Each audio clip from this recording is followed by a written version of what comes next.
Hola mis estimados, ¿cómo están? Hoy tenemos un nuevo Space Rant. Hace mucho que no hago un pequeño Space Rant, al menos contando un poquito las cosas que han pasado durante los últimos meses, en los últimos días en el espacio. Tenemos algunas novedades muy interesantes. Todo esto obviamente después de lo que fue el intento de lanzamiento de la Starship, que bueno, fue un lanzamiento, pero pasaron cosas después de todo eso. Así que empecemos con este Space Rant. Primero que nada hablemos de BAST, una empresa que quiere hacer la Heaven 1. ¿Una estación espacial internacional? No, es una estación espacial privada para turistas, pero que va a estar muy asociada o casi directamente asociada con SpaceX. ¿Por qué? Porque está pensada directamente para ser utilizada con la cápsula Dragon. Es una estación muy sencilla, muy parecida, si se quiere, a las primeras Tiangong de los chinos, que eran simplemente un módulo con paneles solares, una cúpula por un lado y una conectora por el otro para que se conecte la Dragon, la Crew Dragon. Este vehículo va a estar en órbita para cumplir con ciertas misiones, no va a tener mucha capacidad de reabastecimiento, es decir, lo que venga en cada una de las misiones servirá, y no es que puedan tener tampoco tanta carga como bien con pasajeros, pero la idea es que su diseño y su capacidad sirva para al menos 4 misiones turísticas. Es decir, vengan 4 turistas espaciales, pasen una semanita en el espacio, tengan alimento, agua, oxígeno suficiente y se retiren. Con 4 usos la estación vendría a estar respaldada, digamos, o prorratemos un poco, 4 son 16 personas. No sé si pueden cubrir los costos o deberían tener en tal caso un pasaje muy caro, porque tengan en cuenta que no solo hay que cubrir el pasaje de ida y vuelta al espacio, sino que hay que tener en cuenta el costo de la estación, que es bastante sencilla, pero tiene un costo muy alto, que además deben ser lanzada también al espacio, en este caso por un Falcon 9. Entra en lo que sería la cofia de un Falcon 9. Es un interesante proyecto que para mí no tiene posibilidad de ser rentable. ¿Por qué digo no tiene posibilidad de ser rentable? Porque debería durar muchos años ahí arriba y no estar pensada solamente para 4 o 5 misiones, 6 como mucho, o tener alguna mejor forma para reabastecerla. Bueno, lamentablemente el primer diseño al menos de la Heaven 1, la 1 al menos, va a ser así de sencillo. Seguramente también para probar que es factible. Tenemos otros proyectos como los de Bigelow, que tienen los módulos inflables, lo cual también están pensando en su propia estación espacial, y hay un montón de proyectos privados que tal vez sean los que salven de alguna forma la idea original de la Estación Espacial Internacional. Tengan en cuenta que la ISS va a dejar de existir. No sabemos todavía cómo ni cuándo exactamente, sabemos que dentro de muy pocos años, pero el sistema ya no se está sosteniendo a sí mismo porque es no solo muy caro desde el punto de vista económico, sino que es muy difícil desde el punto de vista técnico de mantenerla cuando tiene todavía módulos muy viejos la ISS. Es decir, ok, podemos hablar muchas cosas buenas de la Estación Espacial Internacional y de todo lo que se ha logrado ahí, pero la realidad es que al ser internacional justamente es un problema.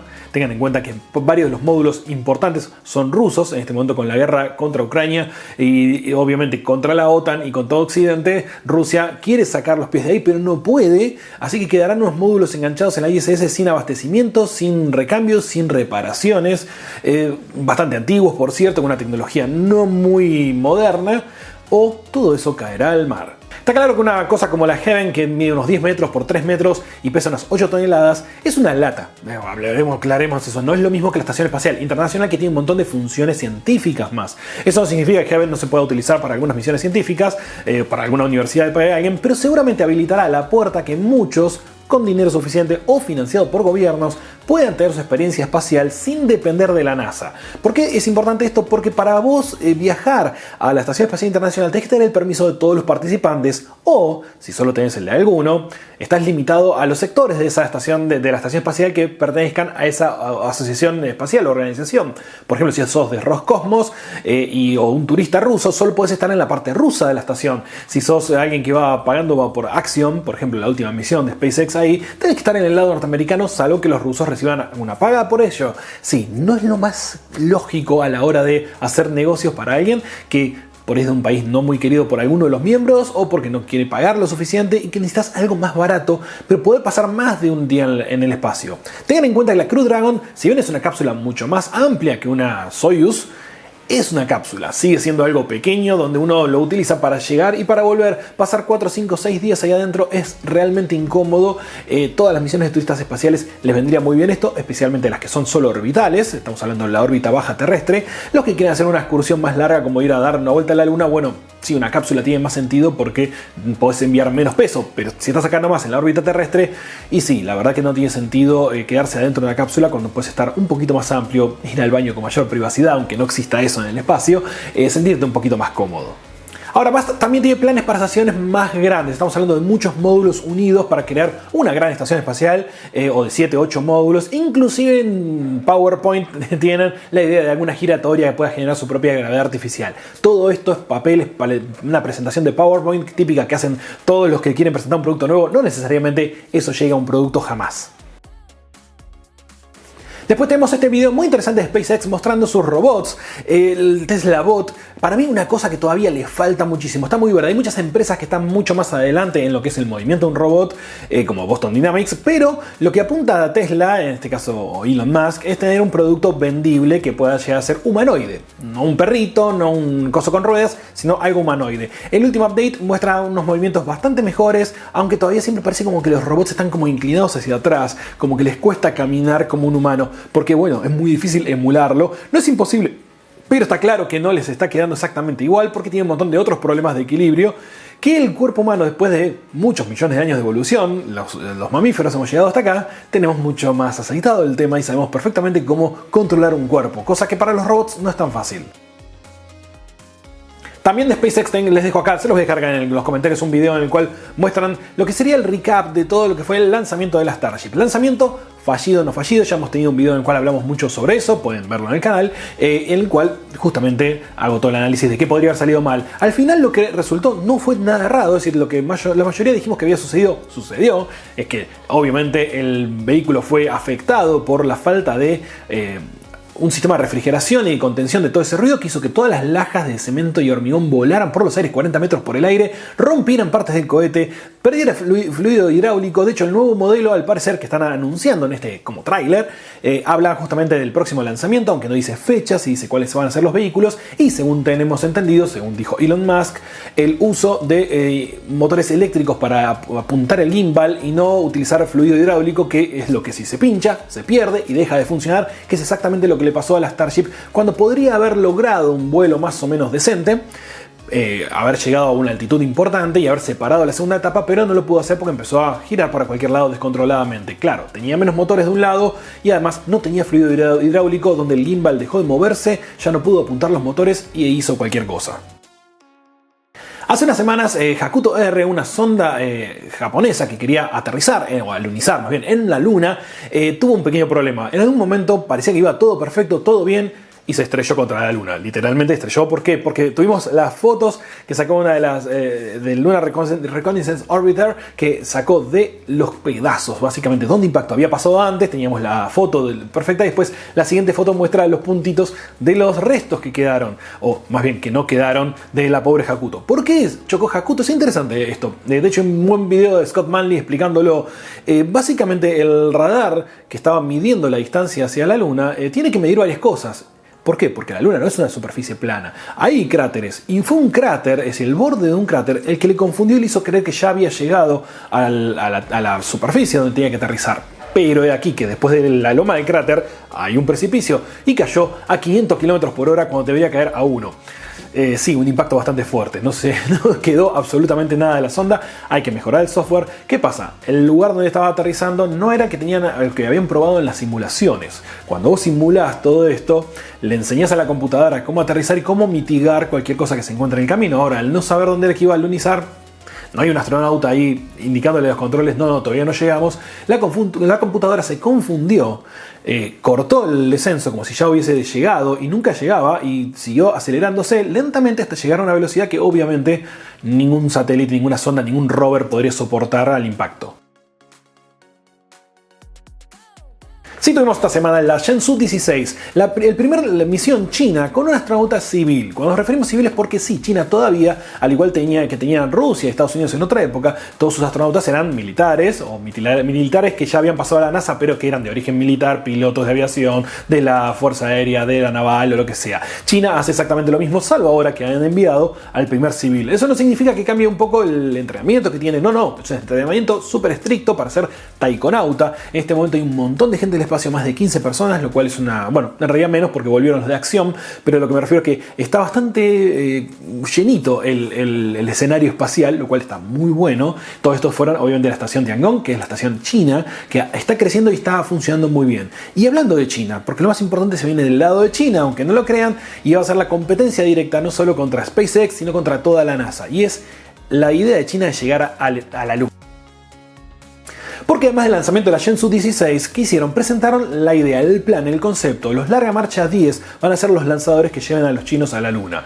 El plan no muy lejano a 2030. Eso es muy cerca, chicos. Cuando hablamos de la misión a la Luna es muy cerca. De hecho, posiblemente 2029. Todavía no está muy clara la fecha porque el calendario no está completo. ¿Por qué no está completo? Porque están viendo cómo van a ser.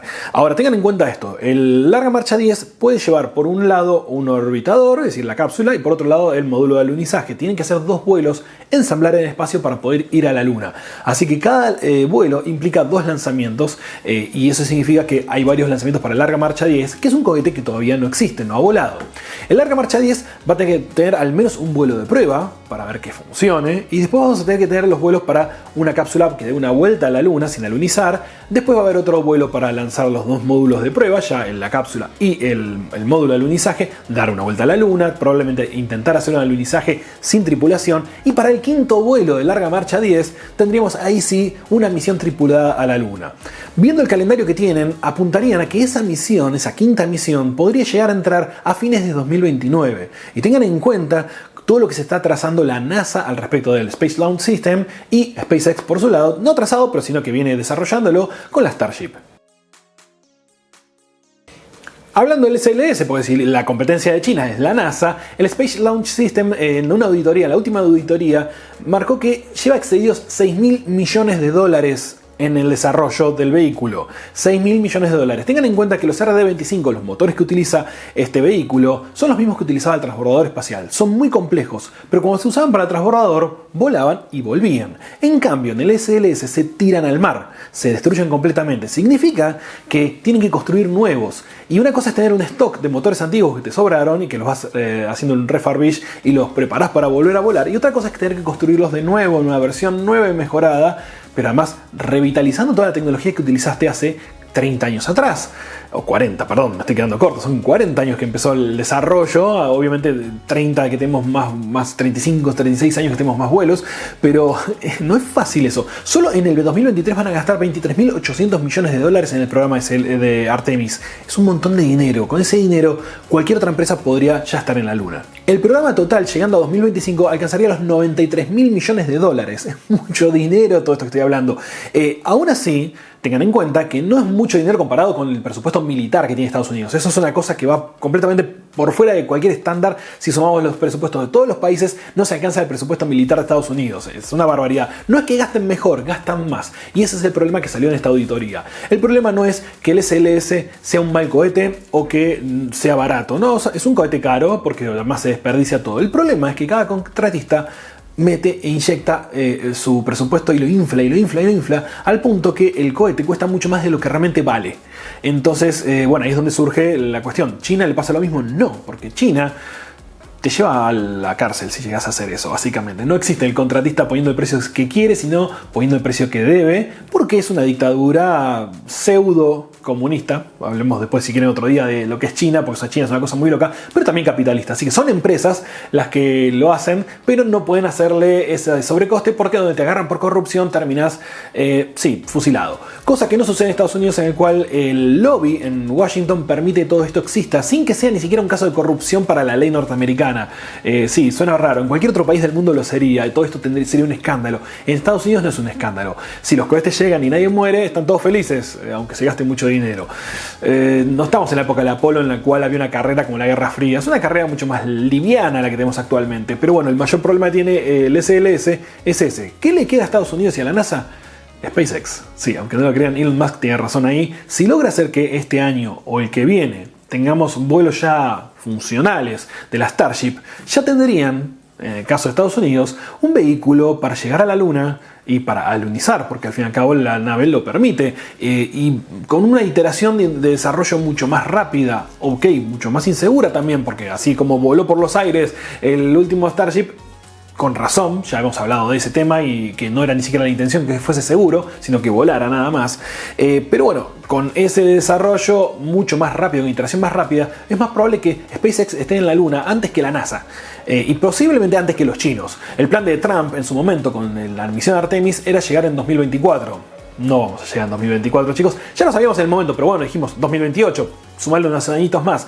Por el lado de China sí, apuntan a ganarle al 2030. Del lado de la NASA sueñan en 2032 con suerte. Del lado de SpaceX sueñan antes del 2028. Podrá ser, bueno, es lo que esperamos desde acá, desde este Space Rant. Y dejen sus opiniones y sus preguntas acá abajo. Podemos hablar y podemos hacer otro Space Rant si quieren del tema que a ustedes les interese en particular del espacio. Nos vemos. Adiós.